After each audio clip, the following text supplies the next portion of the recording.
Voilà, nous y sommes. Je voulais d'abord dire bonsoir, mais je pense qu'on s'est dit bonsoir déjà. Pour moi, ce soir, c'est une grande première parce que je fais quelque chose que je n'ai encore jamais fait. Donc ça m'arrange, j'ai encore jamais fait mieux. C'est déjà pas mal. Je vous remercie beaucoup d'être là. Et je remercie surtout Pauline et Stéphane qui m'ont attiré dans leur antre et qui m'ont guidé avec leur professionnalisme et leur bienveillance. Alors, ben voilà, j'ai mis mettre quoi.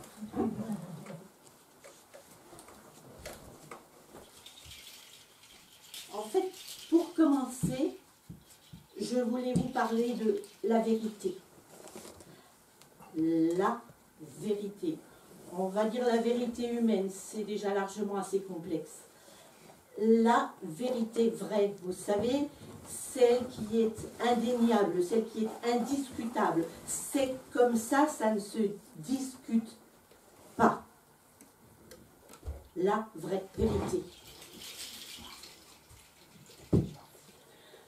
Je vous propose de l'imaginer comme une énorme boule à facettes, la boule du dancing, hein, la boule du nightclub, avec au moins 7 milliards, je crois, ou un peu plus, peut-être même 8, j'en sais rien, beaucoup de milliards de facettes. Et en fait, ces facettes, c'est nous. Une de ces facettes, c'est moi. Une autre, c'est toi.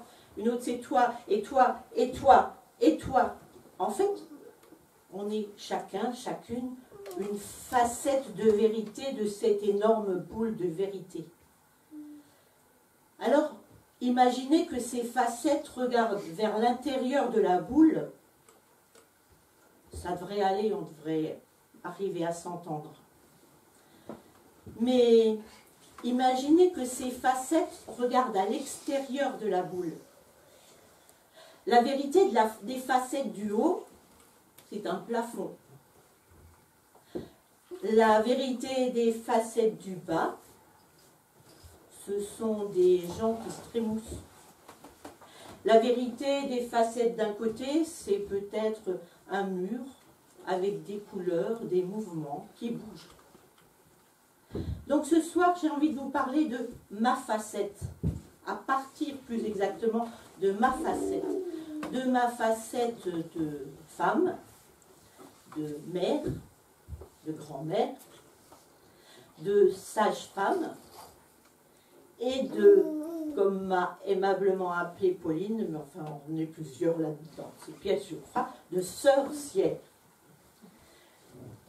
Vous avez compris un petit peu l'amalgame, si on peut dire.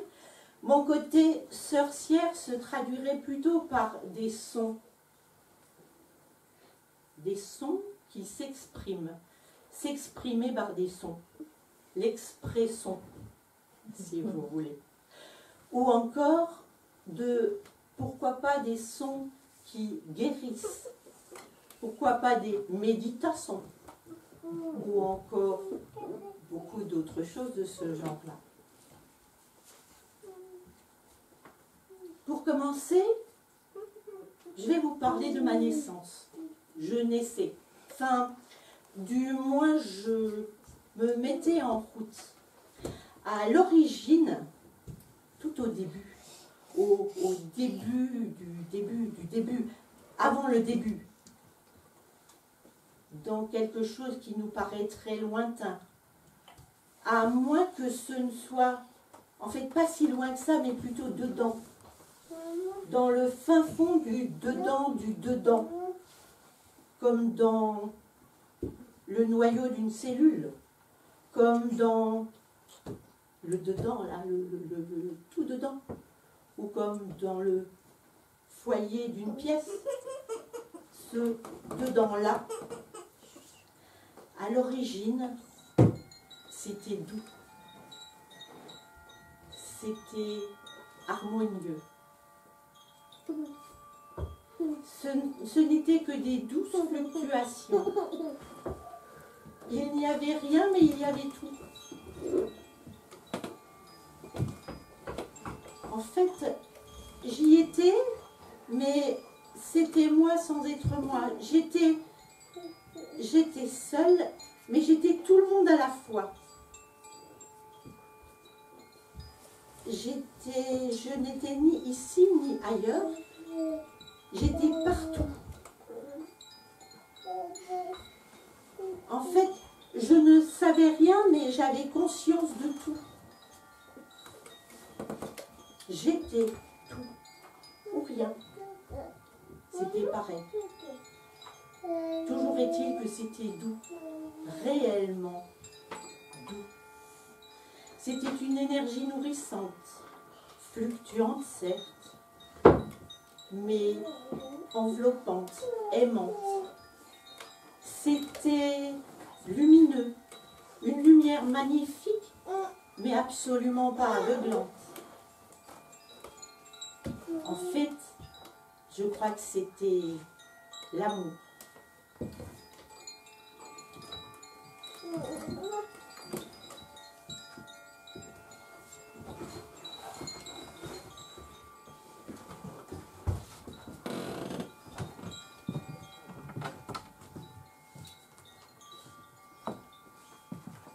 Et il s'est passé que je me suis sentie délicatement mais fermement poussée. Poussée vers quoi? Poussée vers l'extérieur, mais en même temps, il n'y avait pas d'extérieur, il n'y avait pas d'intérieur non plus, c'était comme tout le reste. Mais malgré tout, je me sentais poussée. Poussée de plus en plus loin du centre, poussée de plus en plus loin de cette source, jusqu'à me sentir dans un plan, m'éclore de cette source. Il avait été décidé que j'allais me mettre en chemin pour faire mon expérience humaine. J'allais vers mon humanité. Au fur et à mesure que ce mouvement me poussait de l'avant, à moins que ce ne soit de l'arrière, ou du haut ou du bas, je ne sais pas trop, en moi commençait à s'installer une certaine nostalgie. En fait, une nostalgie de ce que j'étais en train de quitter. Au fur et à mesure que j'avançais, j'avais besoin de plus en plus d'énergie qui me semblait me manquer. Cette douce fluctuation me manquait déjà, alors qu'elle était encore là, mais elle prenait de la distance.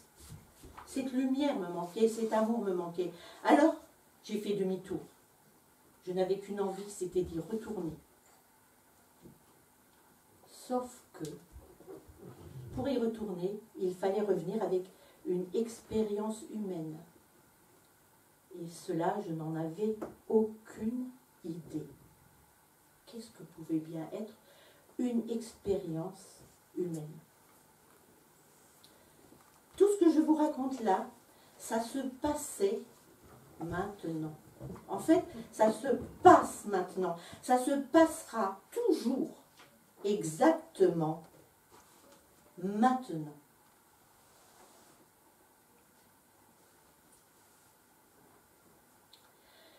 Au fur et à mesure que j'avançais, une extension de la source prenait matière. C'est ce qu'on appellera après mon corps. Pour commencer, c'était ce qu'on appelle un embryon, un fœtus. Et mon énergie, qui s'éloignait de plus en plus de la source, allait être obligée de s'engoncer dans ce corps, dans cette extension de la source. Cela demandait une compression d'énergie énorme.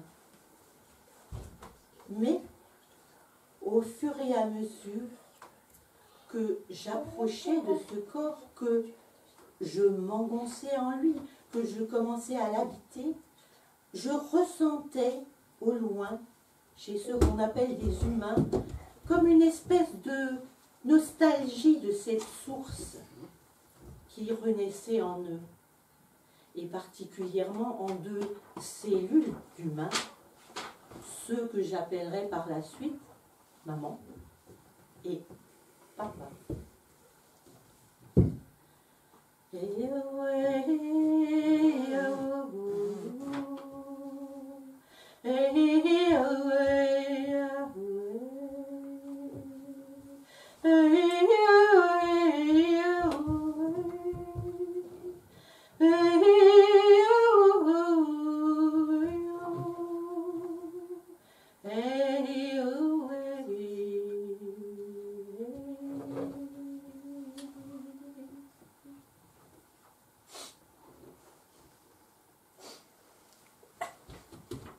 Durant ce temps, celle que j'appellerai par la suite maman enfantait. En fait, au fur et à mesure qu'elle percevait ma présence qui lui faisait de fugaces apparitions quelque part, grandissait en elle cette nostalgie de la source. Et cette nostalgie de la source, je commençais à la connaître réellement. J'en étais tellement loin. J'en avais encore le souvenir de cette source, mais la nostalgie était assez difficile. Mais de savoir que maman aussi, papa aussi, ressentait cette même nostalgie était déjà un bonheur. Installée de plus en plus dans ce corps de cette maman, je me suis rendu compte que elle était en pleine expérience humaine. Elle était affairée. Je n'étais pas son premier enfant, donc elle avait fort à faire, déjà avec mes frères et sœurs, mais elle avait une expérience humaine à vivre. Elle avait à faire, à faire. Les humains ont à faire. Et ils dépensent énormément d'énergie pour faire tout ce qu'ils ont à faire dans leur vie. Or, moi, ce que je demandais, c'est que maman se souvienne de la source. De temps en temps, de fugaces souvenirs venaient, mais ils étaient au milieu d'une panoplie invraisemblable d'émotions. Les émotions, ça n'existait pas dans la source. Tout était doux, fluctuant, agréable, enveloppant. Mais chez maman, il y en avait beaucoup d'autres. Il y en a qui s'appelaient peur, anxiété, frustration, et que sais-je, il y en avait une multitude. Il y avait aussi joie, il y avait aussi amour, mais ça ne ressemblait pas vraiment à ce qu'était l'amour dans la source. Finalement, cet amour à ce moment-là que je trouvais magnifique, que je trouvais fabuleux, en fait que je trouvais divin. D'ailleurs, durant tout ce trajet, depuis cette source jusque dans le corps de celle qui serait maman, j'étais accompagnée d'une douce énergie enveloppante, d'une énergie maternelle, délicate et ferme. Dans la culture qui sera la mienne par la suite, je crois qu'on l'appelait Marie. Mais elle a beaucoup d'autres noms. Certains l'appellent Sophia, Isis, Gaïa, Pachamama, et que sais-je, elle a beaucoup de noms. Heureusement, cette énergie était là pour de temps en temps me rassurer. Et je crois bien que celle que j'appelais maman la percevait aussi.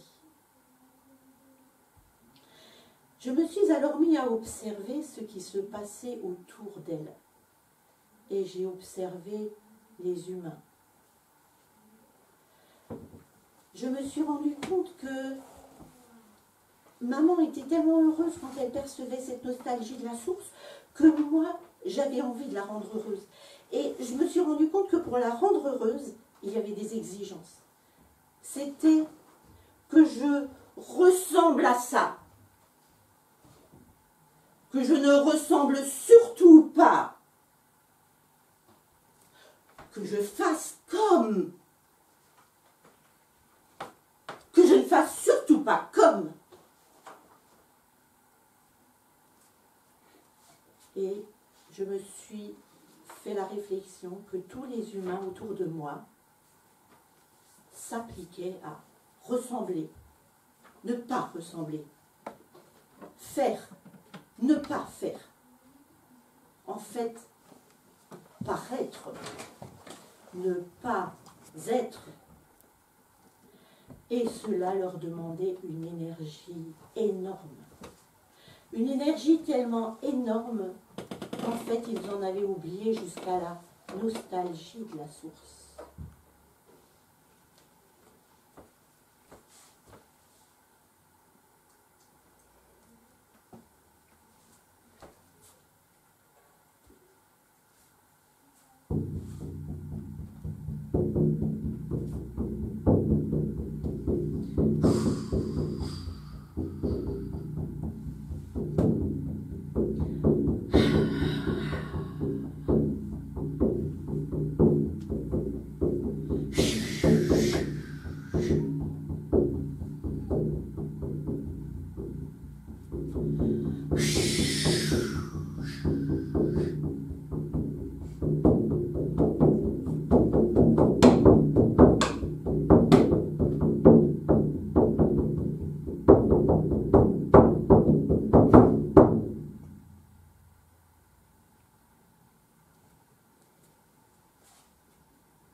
Et puis est arrivé ce jour si sombre et si lumineux à la fois, où mon corps s'est détaché du corps de maman. Je n'avais pas encore compris que ce corps me servirait de véhicule. Mais j'étais arrivée là, sur terre, et le corps de maman y était, mais maman n'y était pas. Maman était perdue, épuisée, distendue, disloquée. Et moi, j'arrivais là, dans le froid, dans le sombre. Bien sûr qu'ils m'ont accueilli. Ils ont accueilli le corps. 3 kilos et quelques. Apgar 5 sur 10. Le coefficient d'Apgar, c'est la note déjà qu'on donne à un enfant quand il naît pour évaluer sa vitalité. Le mien n'était pas terrible parce qu'en fait, je n'avais qu'une envie, c'était de retourner d'où je venais. Mais il en a été décidé autrement. J'ai alors commencé à me structurer mon humanité. Je me suis appliquée à faire comme, ne pas faire, ressembler, ne pas ressembler, bref, paraître. J'ai fini par m'identifier à ce corps dont je ne comprenais rien, en fait, il n'avait qu'à bien se tenir. Et finalement, ce corps, visiblement, c'était moi. Et j'ai utilisé tellement d'énergie pour paraître que par moments, j'arrivais à en oublier la nostalgie de la source.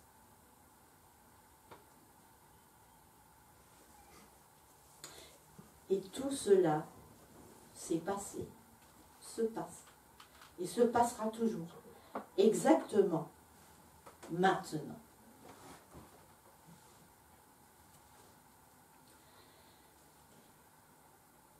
Un jour m'est venue cette idée, je serai sage-femme.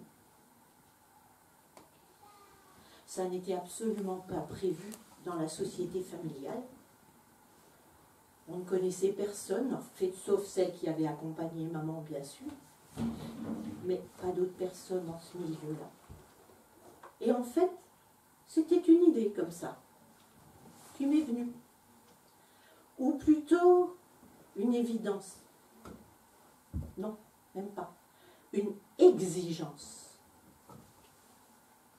Et puis j'ai compris que dans la profession de sage-femme, eh bien en fait, je serais là aussi pour accueillir ces parcelles d'amour, ces poussières d'étoiles, ces enfants divins qui allaient arriver. Et que, au moins, par ma profession, je garderai un minimum de contact avec la source. N'est-ce pas merveilleux? Alors, oui, bien sûr, c'est amour, oui, mais ici-bas, il est bien faible par rapport à ceux dont on se souvient probablement tous. Et puis, les humains ont cette étrange idée de parler de douleur et de souffrance. Chez les humains, il faut souffrir pour être belle. Il faut souffrir pour gagner son paradis. Et puis, tu enfanteras dans la douleur. Il y en a même qui ont eu le culot d'appeler cela le mal joli. Non mais, vous imaginez, le mal joli, quand on accueille une poussière d'étoiles, quand on accueille un être divin.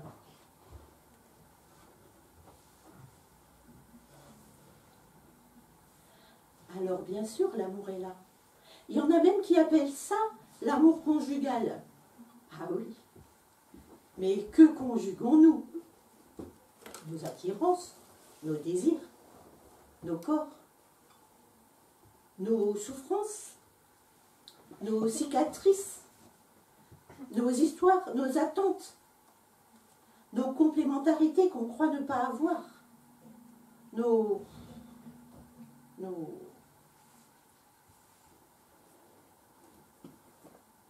Et pourtant, ces parcelles d'étoiles, ces enfants divins, arrivent.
J'avais maintenant une certaine expérience d'humanité.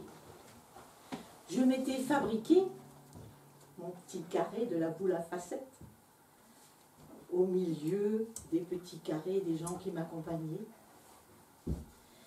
Et voilà que mon corps, dont je ne comprenais toujours pas le fonctionnement, s'est mis à générer un autre corps.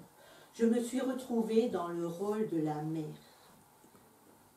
Et oui. Oui, nous conjuguions notre amour. Oui, nous nous rappelions très lointainement de cette source. Oui, cette nostalgie grandissait en moi. Et tout naturellement attirait une parcelle de cette source qui allait venir passer à travers mon corps dans son extension de la source pour venir enrichir l'expérience humaine. Tout cela se passait, se passe toujours et se passera toujours exactement maintenant. Alors, j'ai fait comme a fait ma mère à l'époque. J'ai essayé d'accueillir ces parcelles d'amour, cette poussière d'étoiles. J'ai essayé de rester en contact avec cette douce énergie de la source. Mais j'étais humaine, j'avais à faire. Il n'y avait pas que ça. Alors mon enfant, mes enfants, ont dépensé une énergie énorme pour faire comme et ne pas faire comme. Ressembler à, sûrement pas ne ressembler à. En fait, mes enfants ont dépensé une énergie énorme pour paraître, pour ne pas être.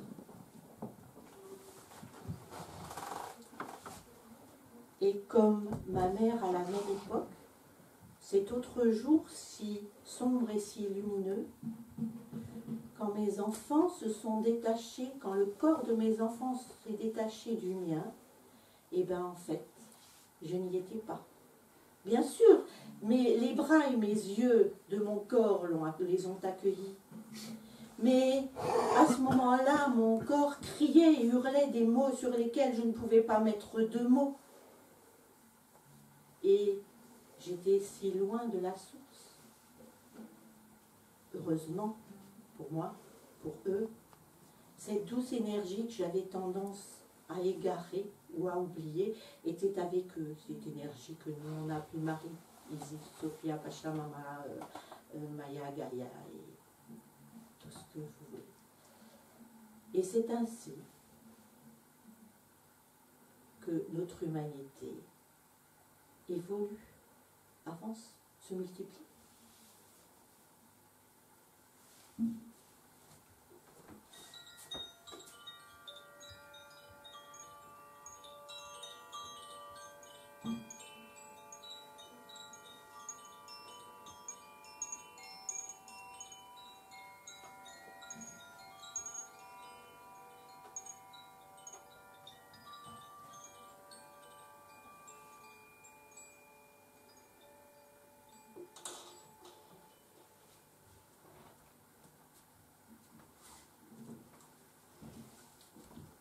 Utopie,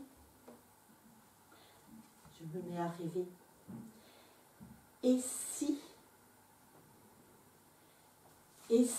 le jour de mon arrivée sur cette terre, dans ce corps expansion de la source, j'avais gardé toute la mémoire de cette source que je quittais.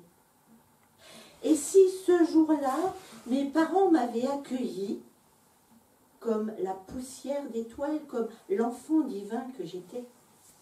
Et si mes parents m'avaient accompagnée dans cette douceur et cette présence rassurante et bienveillante pour me montrer mon chemin, pour me permettre d'aller sur le chemin qui est le mien.